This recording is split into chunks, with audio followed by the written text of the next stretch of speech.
This is the entrance of the Sanctuary of Truth. Check it out. Okay.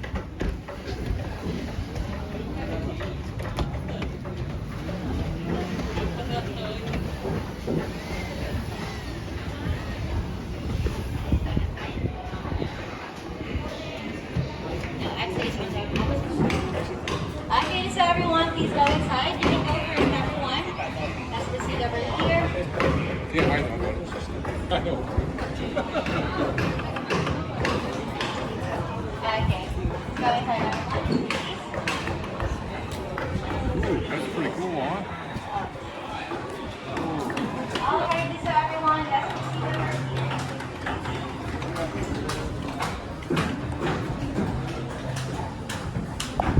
Okay, so everyone, you can go closer over here. This way.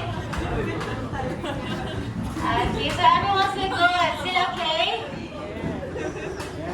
Everyone's still with me? Okay, so don't worry everyone. Inside the museum, we will just spend around 20 minutes together and then you can have your free time already. Alright? So everyone, we will explore the 7th Ray of Light and this one is the first one. So who are we? Where we came from? The first Ray of Light represents human equality. That no matter how rich you are, where you came from, what religion you believe in, we're all the same. And we're all compounded with 4 elements. And that is the element of earth, water, fire, and wind. So we're all deserving of the same respect and treatment. So the first one is the element of earth, which is the most solid comparing to other elements. So below, you will see forest and animals. So in your body, it could be your bones, skin, teeth, and organ, or any other solid in our body.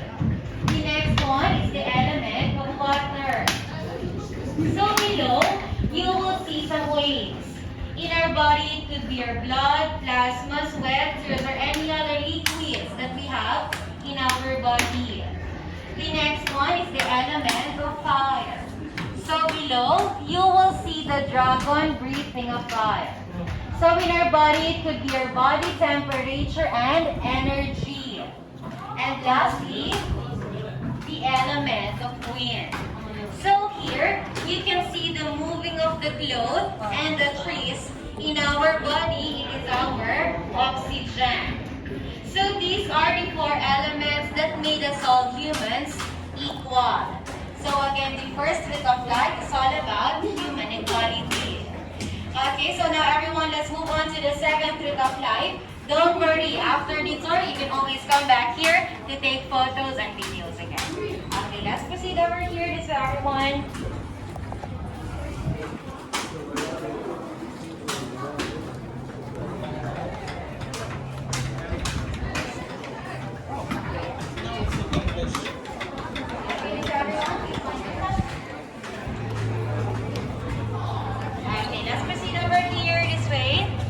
Okay, so before we move on to the next part, if you remember in the model area, just like what I've told you, you will see some part that there are still some nails. So this is the example of it. But once the woods can hold on its own already, they will remove the nails and replace it with a wooden joint technique that I've showed you in the model area. Okay, let's proceed over here. This for everyone.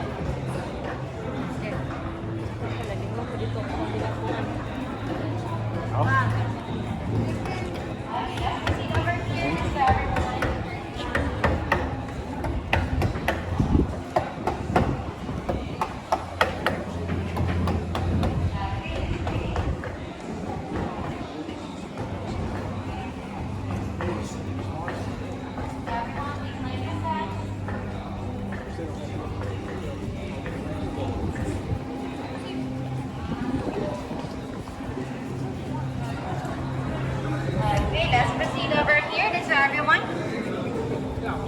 Okay. Okay, this is everyone. You can come closer over here. So everyone's still good. Still okay? Okay, great. So everyone, this is the second Ray of Light. So how do we survive? So from born to we die, we always depend on nature. And of course, without nature, we cannot survive.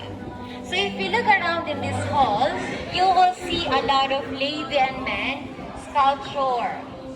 Just like this one over here.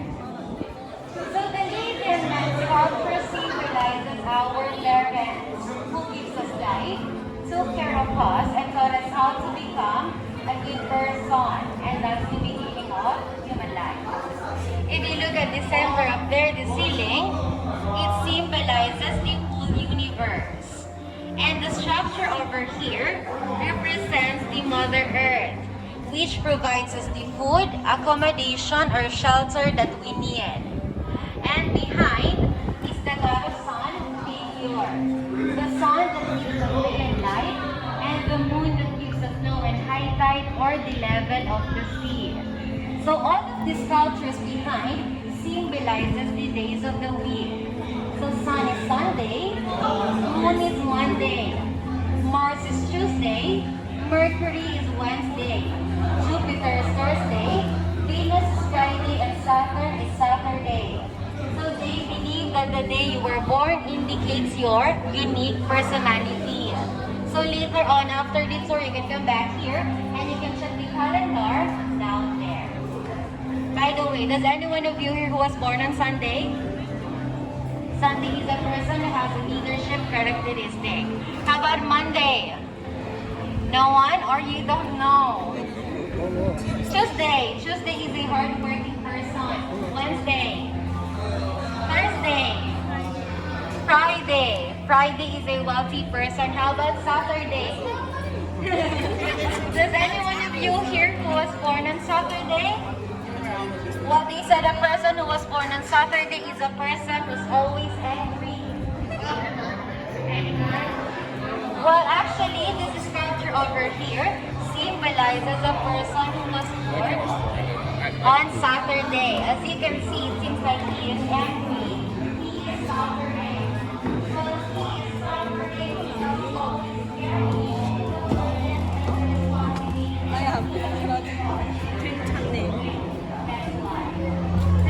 About the day you were born, you can just come back here later on and check the calendar down there. Alright?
One of my customers yesterday said maybe the workers are lazy.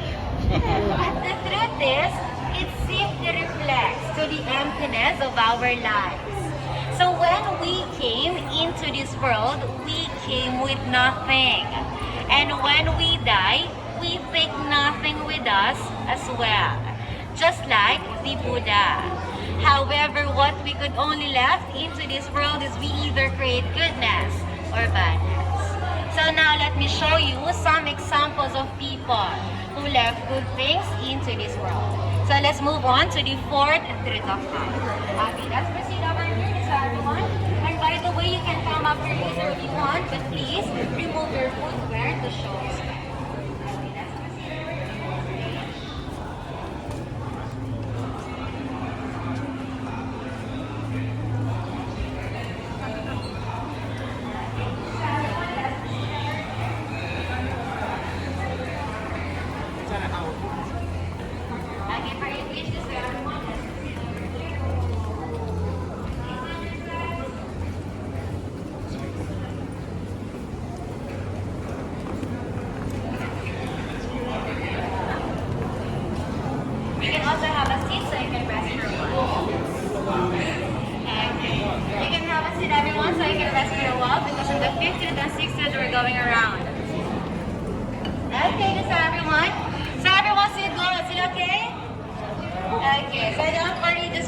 minutes and we're done already. So by the way, does any one of you here have watched this series, Money Heist or La Casa de Papel? Yes. Have you? So actually, some of the scenes were taken here in the middle. So this is where Tokyo and Professor met in Season 3, Episode 1. The original one, the Spanish one. Yes, alright, so moving on. This is the portrait of life that will show us the great example of people who left good things into this world. So let's start over here. So this is a balloon restaurant. And then this is Deva over here, everyone. And this is Manju's feet. So they are the people who wants to remind us to overcome all the negative emotions and feelings like hatred, greediness, and anger. The next one over here, this is Lao Tzu. So he is an ancient Chinese philosopher and the founder of Taoism, or also known as Yin Yang. So he symbolizes nature balance. He believes that if we could maintain to balance our nature and our living, we will receive happiness. The next one over here, does any one of you know him or recognize him? Anyone? So this is Confucius. He is an ancient Chinese philosopher and politician. So he symbolizes loving others, respect for elders, humanity, and self-discipline. His picture here symbolizes one of his golden rule, and that is what you do not wish for yourself, do not do it unto others, just like karma. So everyone, this is just a few examples of the Chinese philosophers who left good things into this world. So now let me show you one more person who also left good things.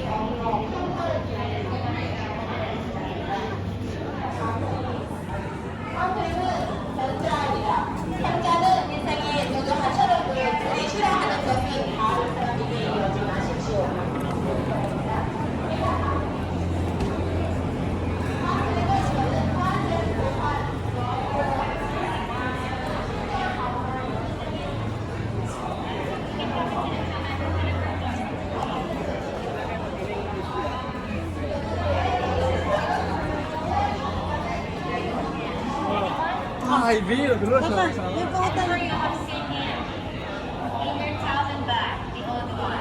So this is the former king of Thailand, the previous one. His Majesty King Pumipon Adunyadir the Great, or King Ramanan.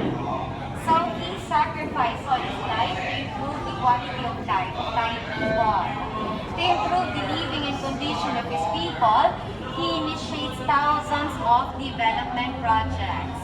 He also gave directions to relieve sorrow and maintain happiness, such as education, transportation, development in communication, and public health. And lastly, he supports all the regions for over 70 years until now. So those people there and King Ramanai are the great example of people who left good things into this world. And their life purpose is to give goodness.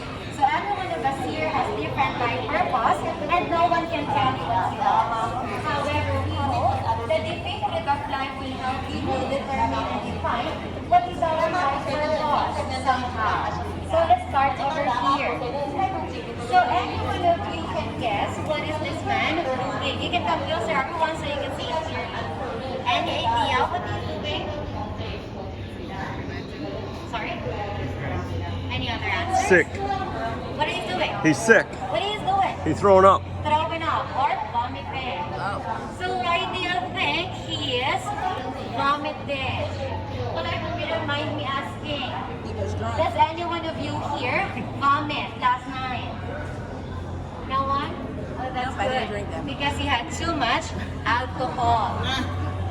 So this one avoiding a society that is full of drugs and violence. So up there, you can see a mother and a child running away from the society that is full of drug addicts and drunk people. So if you will keep this kind of society around you, there's a big chance that you will also practice this kind of habits.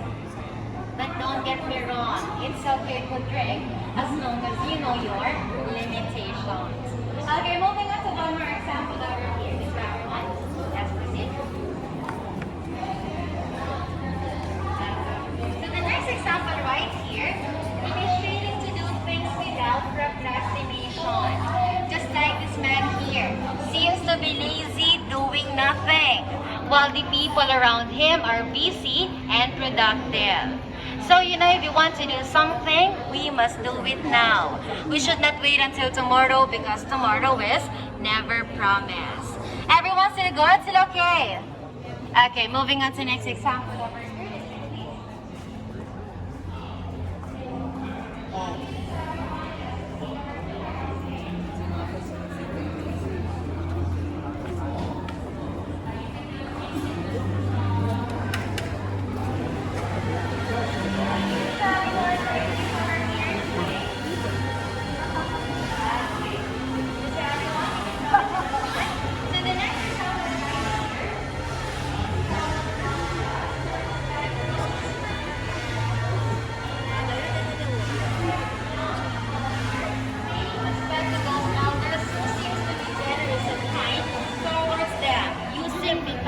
Traditional way code.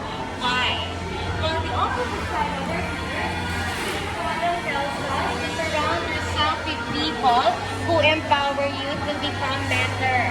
So here, we can see a family and a peaceful society. So if you surround yourself with people who support you and who motivate you to do good things, of course, okay, two more examples over here. This for everyone.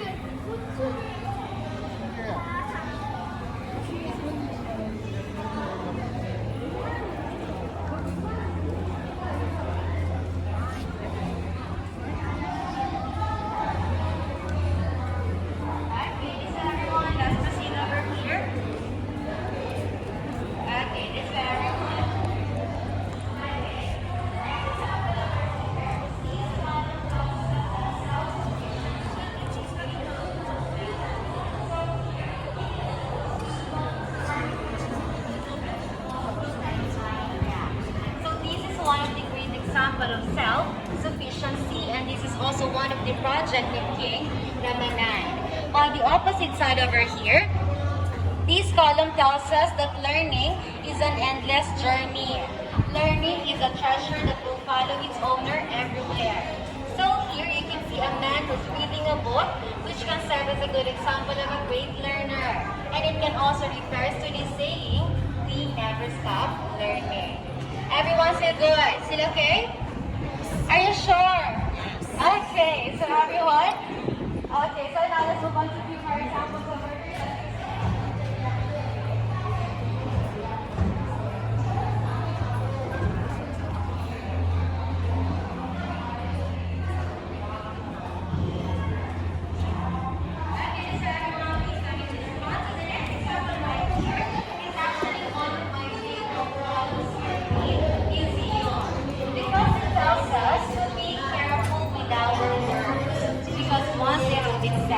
They can only be forgiven, not forgotten. Just like this woman here, talking to other people with a smiling face, which shows her a polite manner. So words are indeed a very powerful ones. While below, take care of our